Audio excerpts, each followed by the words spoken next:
Hello everyone.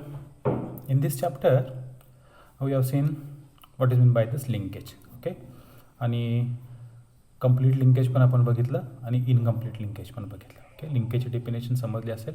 परत एकदा सांगू.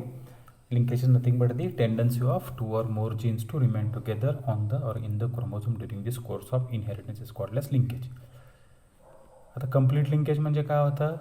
when the linked genes inherited as it is into this next two or more generations, it is called as complete linkage. And incomplete linkage म्हणजे काय? when the linked genes do not inherited as it is into this next two or more generations, then it is called as incomplete linkage.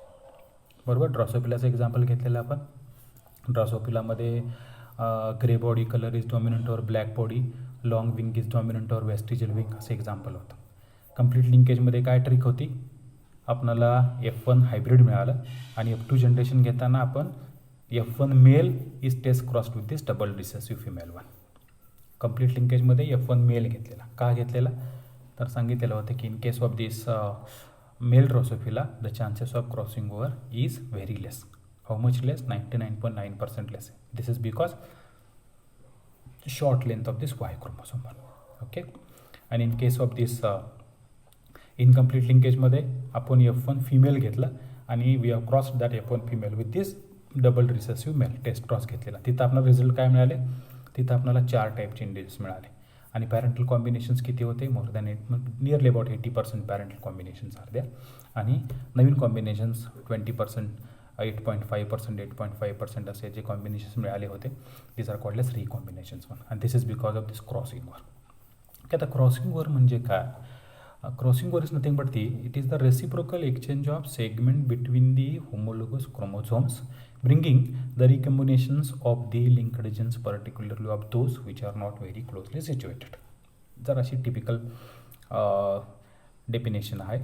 त्याची परत एक definition आहे, ती वाचूयात, मग समजेल. It may be defined as mutual exchange of the genetic material between the non-sister chromatids of these homologous chromosomes during the Pachydin stage of this prophase first of this meiosis first. आता हे पण समजणार नाही. Simple सांगतो. Crossing over is nothing but it is the exchange of genetic material at the time of meiosis. आता mitosis म्हणजे काय माहीत आहे? मिओसिस म्हणजे काय माहीत आहे? Mitosis is a equational division आणि meiosis is a reductional division. Mitosis takes place both in somatic cells and gametic cells too, but in case of this meiosis takes place only in these gametic cells. What happens at the according to the Mendel, हे सगळं आपल्याला माहिती आहे. मेंडेलनं पण सांगितलेलं काय होतं की there is a something, that something is transferred from one generation to this other generation. It must be present on this sex cells. That means at the इथं परत समजलं जातं आपल्याला की at the time of मिओसिसच्या वेळेला काय होतं, तर क्रोमोझोमल सेगमेंट एक्सचेंज होतो आणि एक्सचेंज झाल्यामुळे जीन्स एक्सचेंज होतात आणि जेनेटिक मटेरियल ट्रान्सफर होते one generation to this other generation. Okay, ही डेफिनेशन जरा पुढे गेल्यानंतर क्लिअर कट समजेल. Okay, simply it is called as exchange of this genetic material where it is takes place at the time of meiosis. मिओसिसच्या वेळेला pachytene स्टेजला होते. पुढं बघू आपण डिटेल त्याचे, मग तुम्हाला डेफिनेशन क्लिअर कट समजेल. पण crossing over is simply nothing but it is the exchange of genetic material where at the time of this gamete formation. मिओसिसच्या वेळेला जेनेटिक मटेरियल एक्सचेंज होते, रिकॉम्बिनेशन्स मिळतात आणि this recombinant characters are transfer from one generation to this other generation. Okay, पुढे बघूयात आपण. Then how this mechanism of crossing over takes place. The mechanism of crossing over takes place during this early prophase stage, that is Pachydin of this first meiotic division. माहिती आहे आपल्याला meiosis 2 meiosis first आणि meiosis सेकंडमध्ये होते. Meiosis फर्स्टमध्ये prophase first, metaphase first, anaphase first, telophase first. त्या prophase फर्स्टमध्ये 4 stages असतात परत, लिप्टोटीन, झायगोटीन, पॅचिटिन आणि डायकायनेसिस.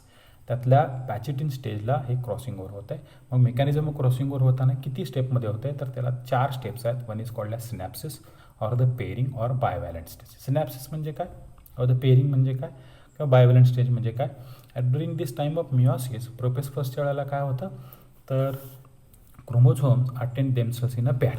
समजा आपल्याकडे आपल्या बॉडीमध्ये असेल तर मिओसिसच्या वेळेला किती क्रोमोझोमचे पेअर्स तयार होणार? 23 पेअर्स तयार होणार. ड्रॉसोपिला असेल तर 7. ओके, सॉरी, ड्रॉसोपिला असेल तर 4 क्रोमोझोम पेअर्स आपल्याला बघायला मिळतात. नंतर त्याचं डुप्लिकेशन होते, टेट्राड स्टेज होते, नंतर प्रॉपर क्रॉसिंग ओव्हर होते आणि नंतर terminalisation. Okay, that means mechanism of crossing over takes place in 4 stages.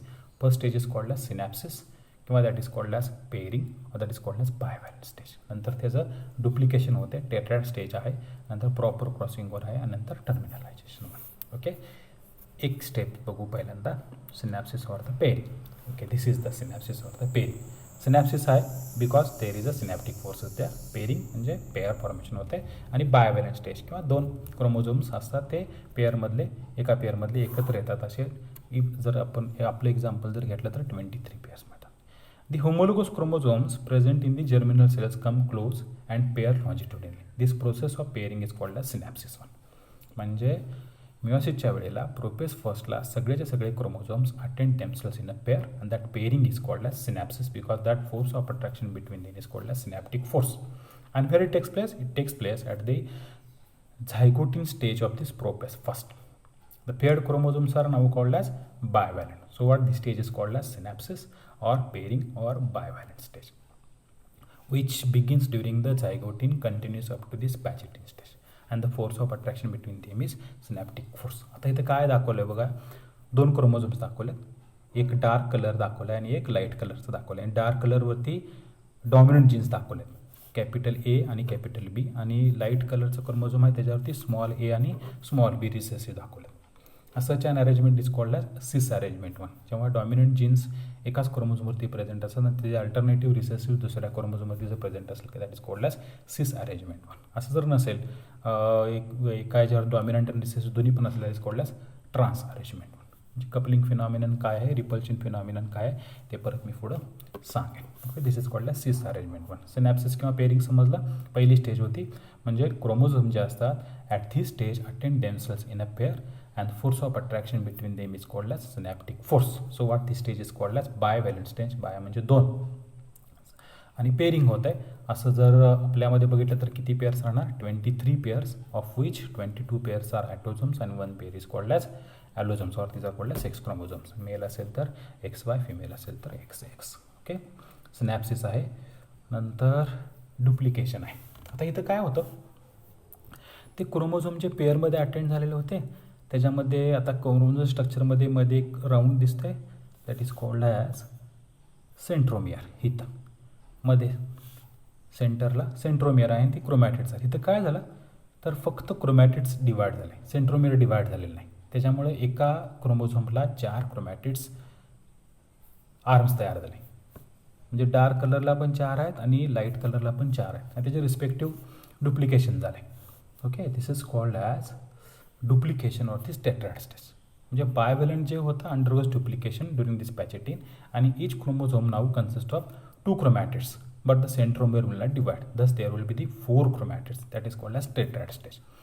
म्हणजे इथं सेंट्रोमियर डिवाइड व्हायला नाही, क्रोमॅटिड्स तेवढे डिवाइड झालेत. म्हणजे सिनॅप्सिस पेअरिंगच्या वेळेला 2च क्रोमॅटिड्स होते, म्हणजे 2च क्रोमोझोम्स होते, त्याचं डिव्हिजन झालं आहे आणि डबल कॉपीज क्रोमॅटिडच्या तयार झाल्या. It takes place at this pachytene stage. This is the second stage of this mechanism of this crossing over. Okay, नंतर थर्ड स्टेज बघूया, this is called as crossing over. आता crossing over कसं होतं आहे, it takes place at the tetrad stage of this 4 स्टँड. आता इथं मी जरासं मॅग्निफाय करतो.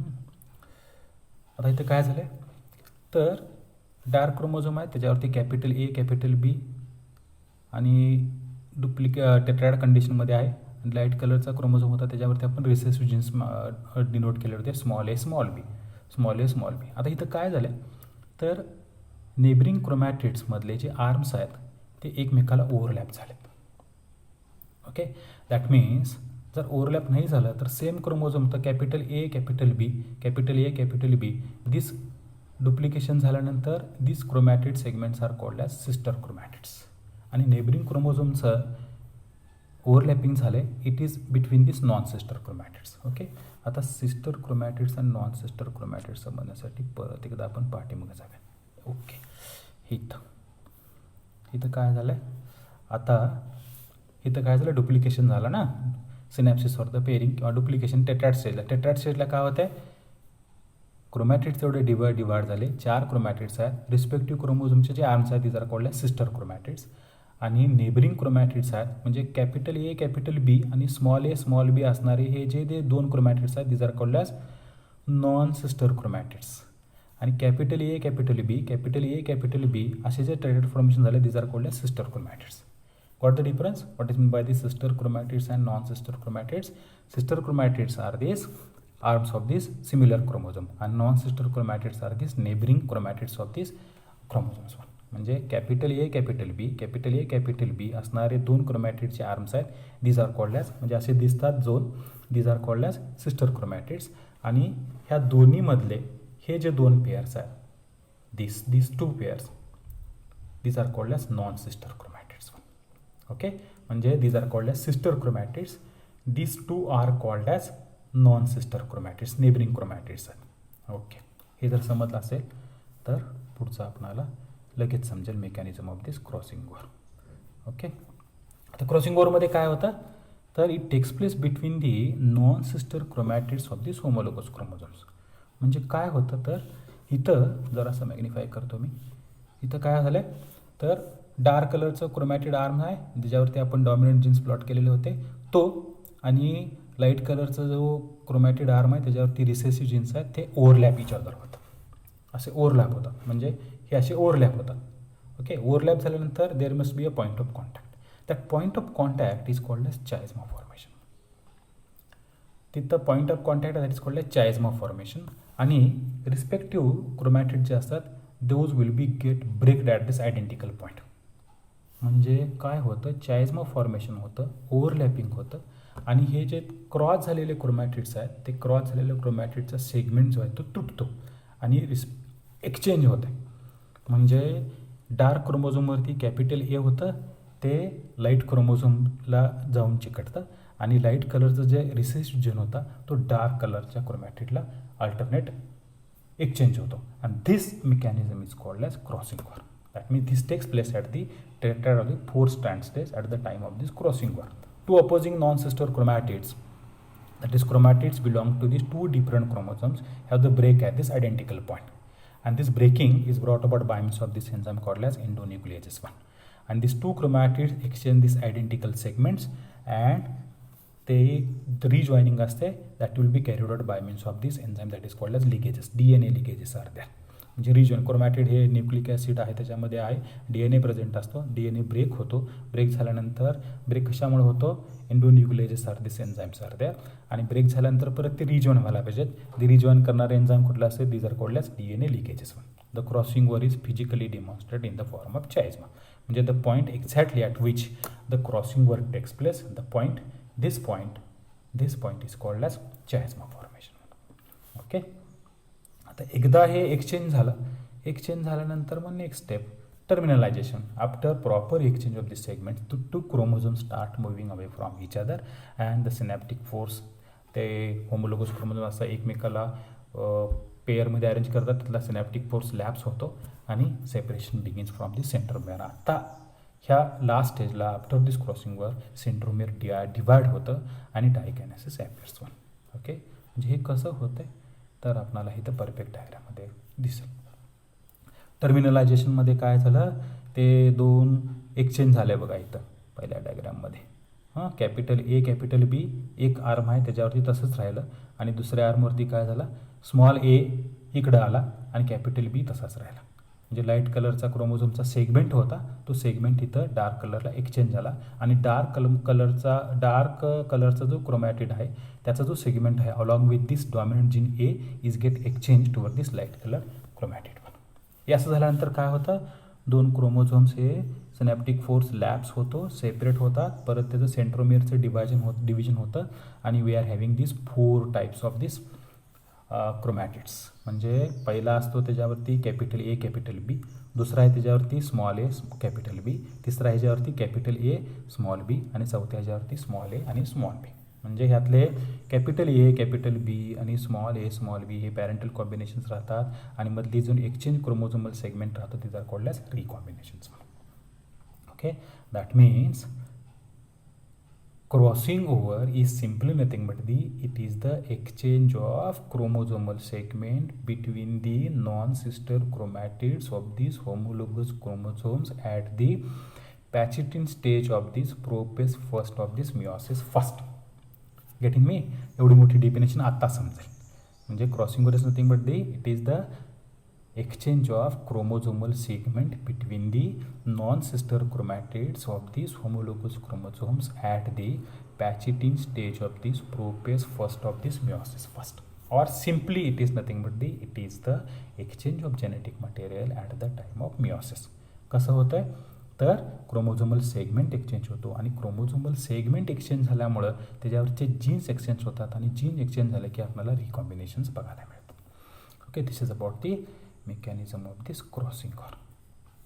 समजलं असेल? म्हणजे परत एकदा सांगतो मी, क्रॉसिंग ओव्हर म्हणजे काय, डेफिनेशन सांगितली. त्याच्या 4 स्टेजेस होत्या, सिनॅप्सिस ऑर पेरिंग ऑर बायव्हॅलंट स्टेज, नंतर टेट्रॅड फॉर्मेशन आहे, नंतर डुप्लिकेशन ऑफ दिस टेट्रॅड स्टेज, नंतर होतं प्रॉपर क्रॉसिंग ओव्हर आणि नंतर लास्ट स्टेज होती टर्मिनलायझेशन. आता नंतरचा एक छोटासा आस्पेक्ट आहे, that is called as coupling and repulsion theory. Cis arrangement म्हणजे काय आणि ट्रान्स अरेंजमेंट म्हणजे काय आपण बघितले. सिस अरेंजमेंट म्हणजे काय, जेव्हा डॉमिनंट जीन्स एकाच क्रोमोझोमवरती अरेंज झालेले असतात आणि त्याचे रिसेसिव्ह अल्टरनेटिव्ह दुसऱ्या क्रोमोझोमवरती अटॅच झालेले असतात पेरिंगमध्ये, दॅट इज कॉल्ड ॲज सिस अरेंजमेंट. आणि ट्रान्स अरेंजमेंट म्हणजे काय, तर डॉमिनंट आणि रिसेसिव्ह जीन्स एकसारखे अरेंज झालेले नसतात. पहिल्या डायग्राममध्ये आपण दॅट इज दाखवले मी इथं. दिस इज कॉल्ड ॲज सिस arrangement.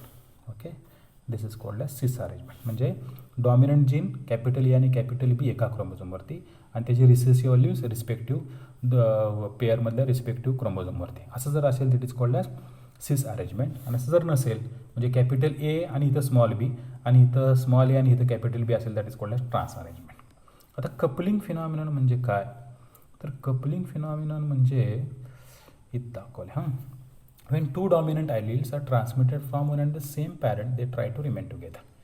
That is called as coupling phenomenon. जर two dominant characters एकाच पॅरेंटकडून जर ऑफस्प्रिंगमध्ये इंट्रोड्यूस होत नसतील, they try to remain separate. That is called as repulsion phenomenon. Okay, आता एवढंच बघू. नंतर cytological evidence of this crossing over.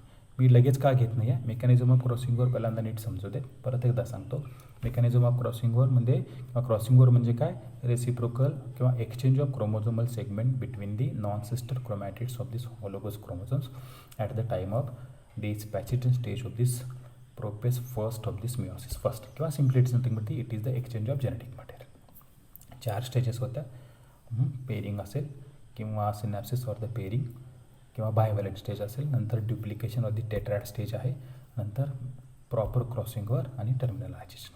Okay, म्हणजे ह्याच्यामध्ये काय काय वर्ड्स गेले, तर चायझमा फॉर्मेशन गेला, नंतर breaking of this chromosomal segment by means of this endonucleases, rejoining by means of this DNA ligases आणि प्रॉपर क्रॉसिंग ओव्हर होता. आणि प्रॉपर क्रॉसिंग ओव्हर लक्षात ठेवा काय आहे, तर it is nothing but the exchange of chromosomal segment. Chromosomal segment exchange झाला की जीन्स एक्सचेंज होतात आणि जीन एक्सचेंज झालं की आपल्याला नवीन कॅरेक्टर्स बघायला मिळतात. ओके, हे पुढं सायटोलॉजिकल इव्हिडन्समध्ये सिस्टर्नचा एक्सपेरिमेंट तोच आहे आणि त्या एक्सपेरिमेंटमध्ये काय आपल्याला बघायचं आहे, तर क्रॉसिंग ओव्हर कशामुळं होतं आणि त्याचं प्रूफ काय आहे. Okay, today will stop here. फक्त आपल्याला यातलं एकच राहतं आहे, मेकॅनिझम ऑफ स्टर्न्स एक्सपेरिमेंट आणि significance of this linkage and crossing over. Okay, take care. अजून एक छोटीशी रिक्वेस्ट आहे तुम्हाला की मला सगळेजण दिसत नाही आहेत, पटपट लेक्चर तुम्ही ऑब्झर्व केलेलं दिसत नाही, त्यामुळं I hope that you just subscribe this YouTube channel. सगळ्यांनी सबस्क्राईब करा, सबस्क्राईबला बटन मारा, त्याला काय सिम्पल थिंग आहे. त्याच्यामुळं काय होईल, तुम्हाला लगेच नोटिफिकेशन मिळेल आणि तुमच्याकडून ते ऑब्झर्व केलं जाईल आणि तुमचा अटेंडन्स पण लगेच समजेल मला कोणी कोणी सबस्क्राईब केले त्याच्यावरती. Okay, thank you very much.